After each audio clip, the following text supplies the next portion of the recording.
Welcome back to the lecture series on bioenergy.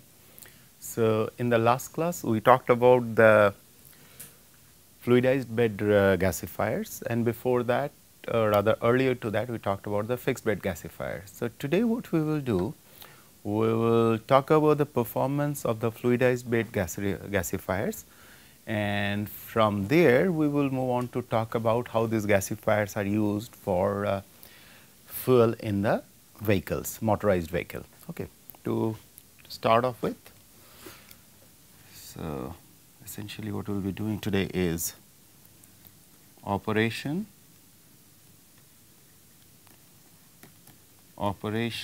and performance of fluidized bed gasifier.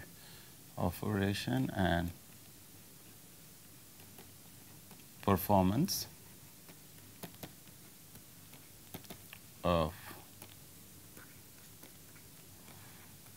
fluidized bed gasifier. So, in terms of its performance, what are the, first we will discuss what are the major operational challenges. What are the major operational challenges? Operational challenges. So, in terms of the operational challenges, broadly, there are several points what we will be dealing with.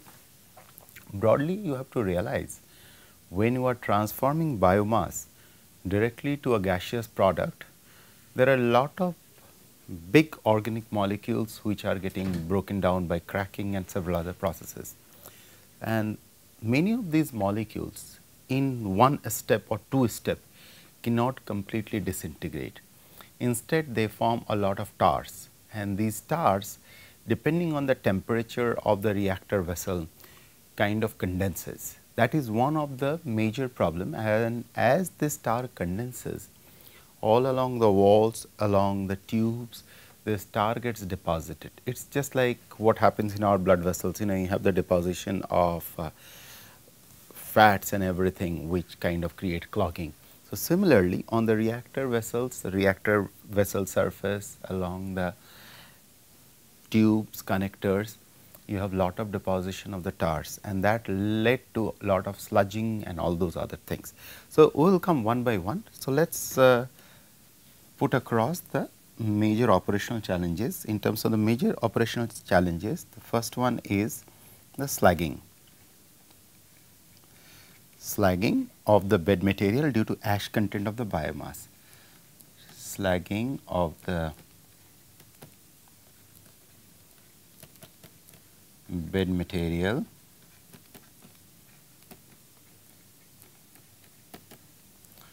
due to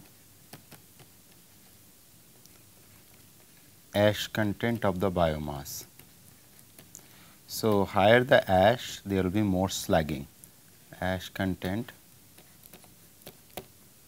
of the biomass. Okay. The second problem in the same line one comes across is alkali metal content, which is fairly high in herbaceous plant, leads to this slagging. Alkali metal content, and this also help in higher tar formation. Alkali metal content which is fairly high in herbaceous plants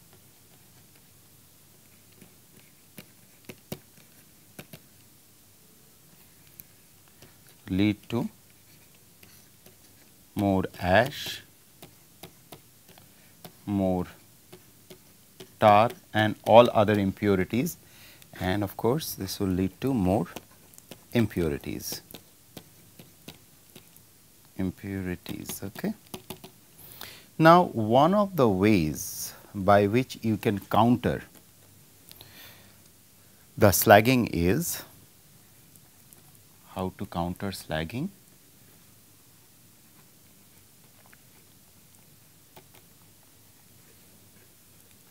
So, it is kind of a trade off, as you will see.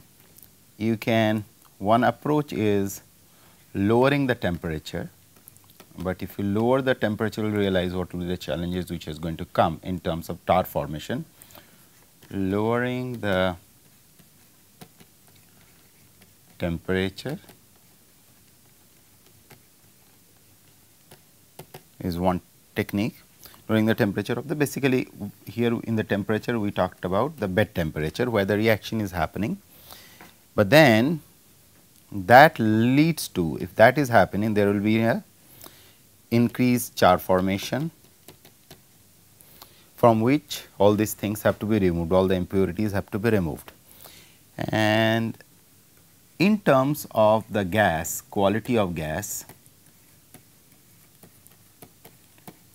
one has to quantify what are the impurities which are present or which arises out of post gasification.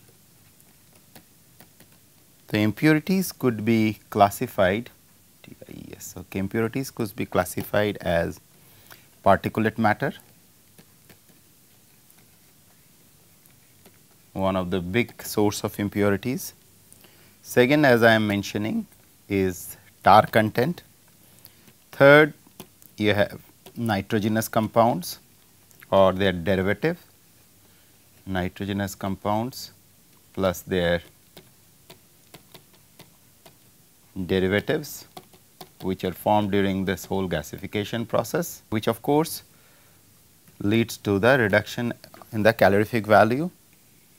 You have a lot of sulfur compounds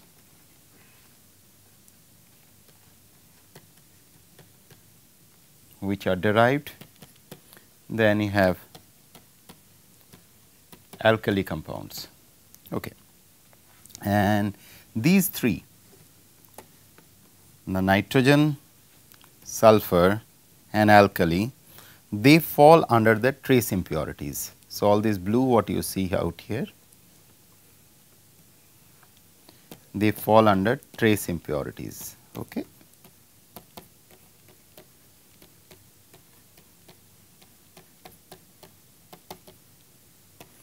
Now, we will briefly talk about these 3 points, the particulate matter, tar and some of these compounds which are present there. Okay. In terms of the particulate matter,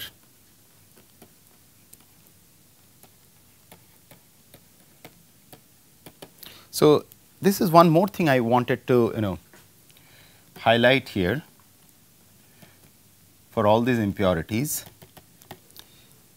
So, most of these impurities has to be basically cleaned up, okay, cleaning, and this depends on what kind of cleaning you are doing, what is the temperature of the gas, whether it is a hot gas or it is a hot or cold gas, okay, and what are the relevant disposal issues which has to be taken into account. And we will come one by one into this matter. What are the different kind of particulate matter which are generated and how you can get rid of it, what are the compromises you do in terms of the tar formation and how you can get rid of that stuff, and what are the compromises we do in this whole process. To start off with particulates.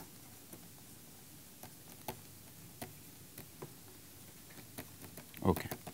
In terms of the particulate matter, we are having two kinds of particles which are forming, ash and the char particles following the charring in complete combustion. So, it has been observed in the fixed bed reactor, the particulate matter formation is much less as compared to fluidized bed. So, in other words, your particulate formation will be higher when you are dealing with the fluidized bed reactors. Okay.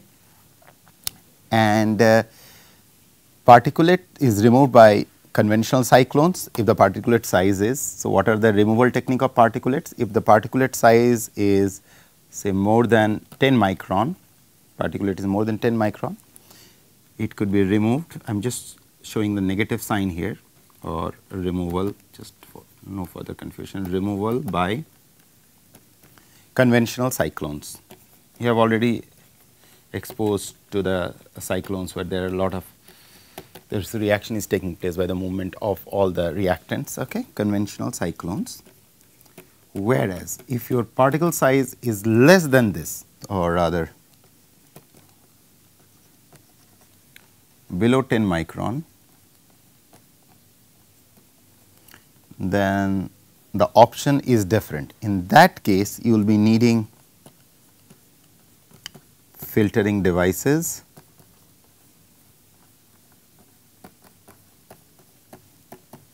you will be needing filter bags, you will be needing sintered ceramic metallic candles, sintered or ceramic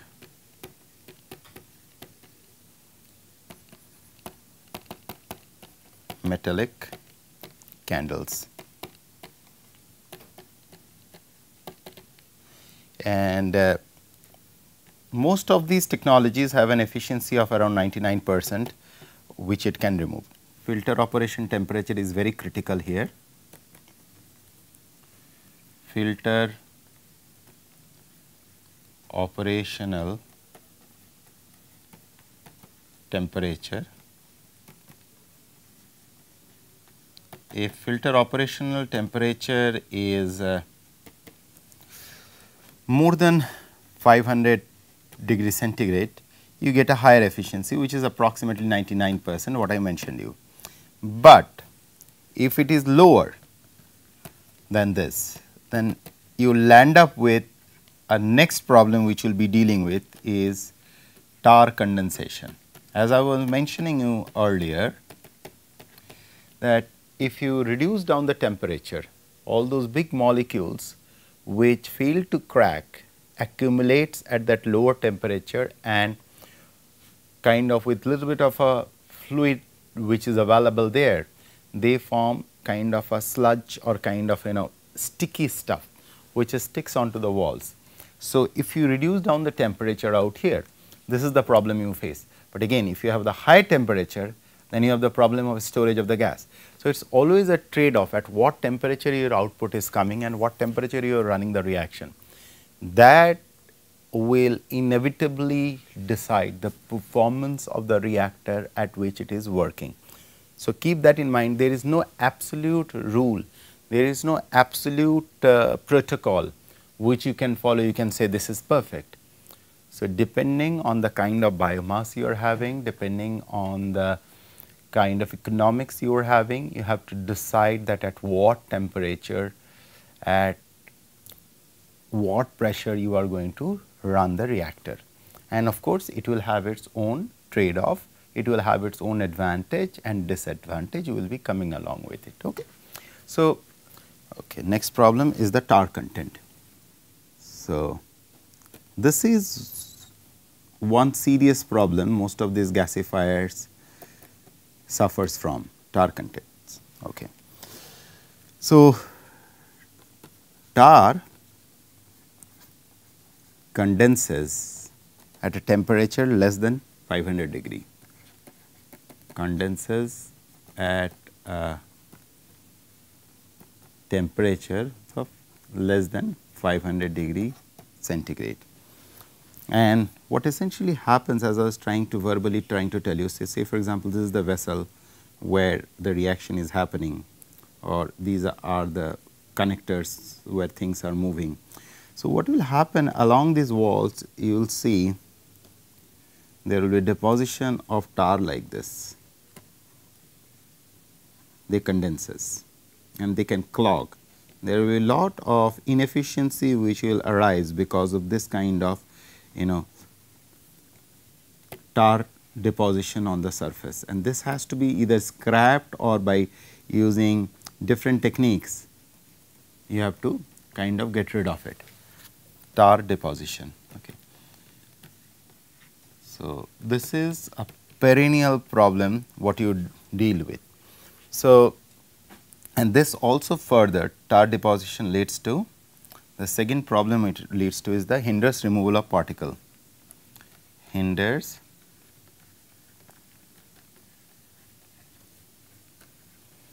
removal of particles. Okay. Now, post this, what are the ways? Tar reduction or removal?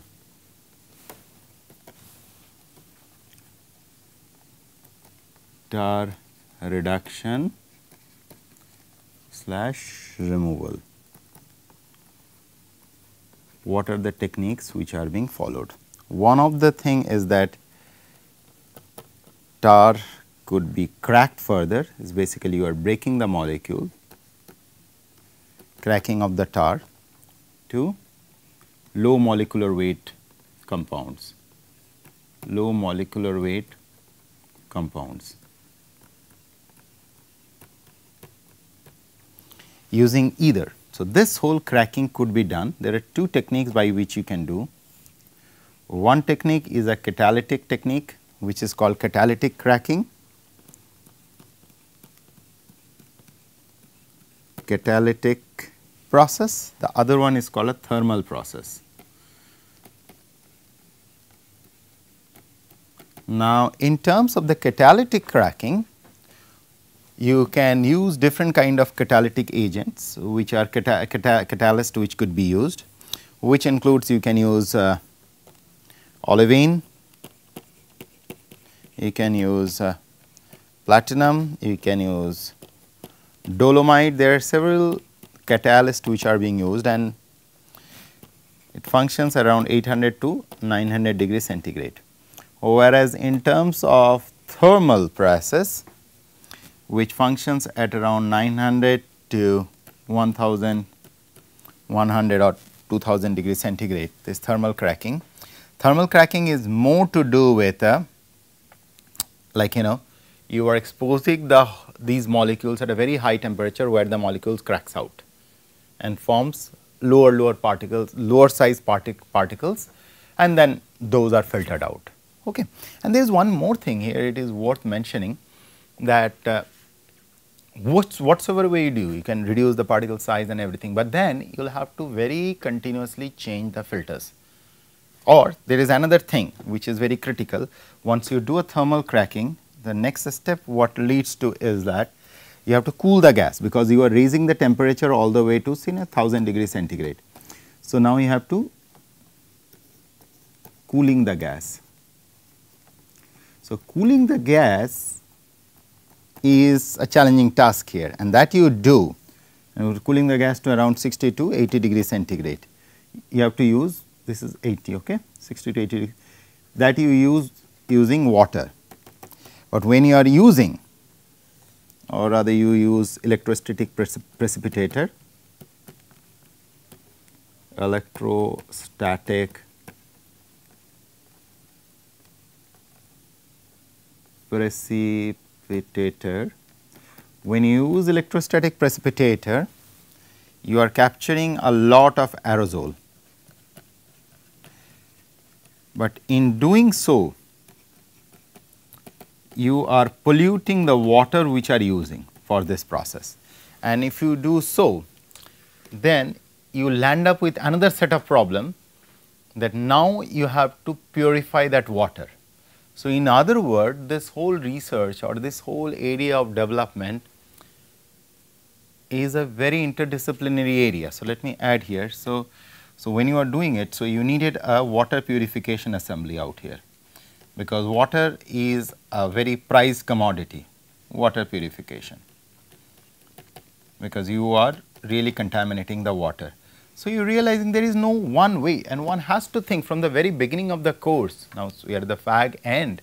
I have been repeatedly telling that one has to think very holistically whenever we think of following or emulating nature. So, this is another way. You have the gas, you wanted to get rid of the tar. In order to get rid of the tar, you have two techniques, either you follow the catalytic route or you follow the thermal route. But whichever route you follow, you are raising up the temperature of the gas to 800 to 1000 degrees centigrade. But then at that temperature, it is tough to collect the gas. So, you have to bring down the temperature. When you are bringing down the temperature, you are using it while passing it through water, but while you are passing it through water, water picks up all the different aerosols which are present there, and in that process the fresh water now getting contaminated with all these aerosols. So, your next challenge is that on one hand you really got the gas right, but then you have to purify this water. So, you are realizing that there is no absolute route, there is no absolute process by which I can say, okay, this is how it is going to work. So, one has to think very rationally how we can optimize these processes next centuries in order to meet our fuel demand. Okay. Now, coming back to the third set of contaminants or particulate matter which are present there, which includes your nitrogenous waste. Okay. So, we will be talking about nitrogenous waste, we have sulfur waste, we have chlorine, which mostly comes in the form of HCl or hydrochloric acid. This comes out in the form of ammonia, sometime hydrogen cyanide. Sulfur comes in several forms, H2S and other product, and you have a lot of this sodium and potassium which are present there. So, most of these are filtered after cooling the gas. We have already discussed about it. Okay. Filtered through cooling the gas, whereas HCl could be removed. This negative sign shows the removal. Absorption on active material, absorbed on active material like calcium oxide or magnesium oxide. Further, this could be removed by wet scrubbing. There is a technique called wet scrubbing. Okay. In aqueous solution or in water, wet scrubbing with water or some aqueous solvent at a temperature of 50 degrees centigrade. Okay. You can also remove the ammonia and all other things using water scrubbing. So, if you look at it, the rate limiting point out here is water, you need active materials, you need filters. So, you will realize in order to emulate nature in the form of forming gases, you have to go through this whole route of ensuring all these raw materials are being taken care and series of different things. Okay. So, this is what I wanted to cover in the gasification section, and that pretty much brings us to the very end of it, of all the different processes. So, what we will do in our next class is we will summarize this whole thing. Before summarizing, we will talk about one small fragment. We will talk about how these what is the genesis and what is the history of this gasified fuels, when it all started and where all it could be used, and we will give a schematic. After that, we will talk about a summary of what all we have covered in the course, and we will talk about the concept of the biorefinery in our next class. Okay. Thank you.